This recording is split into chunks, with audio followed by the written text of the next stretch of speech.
Singapore అభివృద్ధి మీకు చూపించే భాగంలో ఇక్కడైతే చెట్లు నరుగుతున్నారండి. అసలు ఎలా నరుగుతున్నారో ఏంటో చూద్దాం రండి.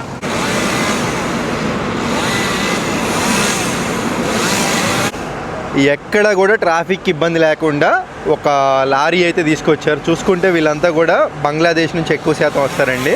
వీళ్ళకి నీట్గా ఒక యూనిఫామ్ ఉంది, మొత్తం రెడ్ కలర్ అయితే పెట్టుకున్నారండి. ఎక్కడ కూడా ఒక మనిషి కష్టం లేకుండా చాలా సులభంగా చాలా నీట్గా చేస్తున్నారు పని మొత్తం కూడా. అలాగే చెట్లు నరికే అతను ఒక మిషన్తో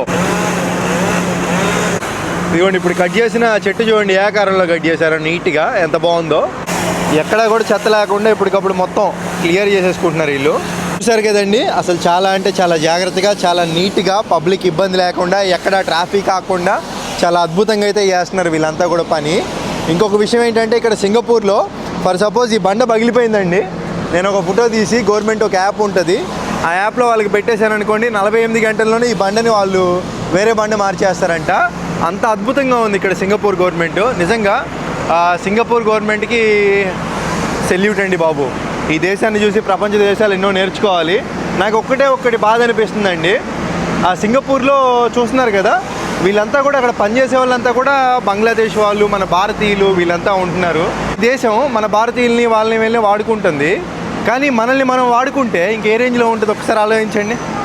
సో మన టాలెంట్ని వేరే వాళ్ళు యూజ్ చేసుకుంటున్నారు మంచిగా, కానీ మన టాలెంట్ని మనం ఉపయోగించుకోలేకపోతున్నాం. ఈ వీడియో ద్వారా నేను చెప్దాం అనుకున్నది ఒకటే, సో మీలో ఉన్న టాలెంట్ని బయటికి తీయండి. సో మన టాలెంట్ని మన దేశానికి ఉపయోగపడేటట్టుగా చేయండి.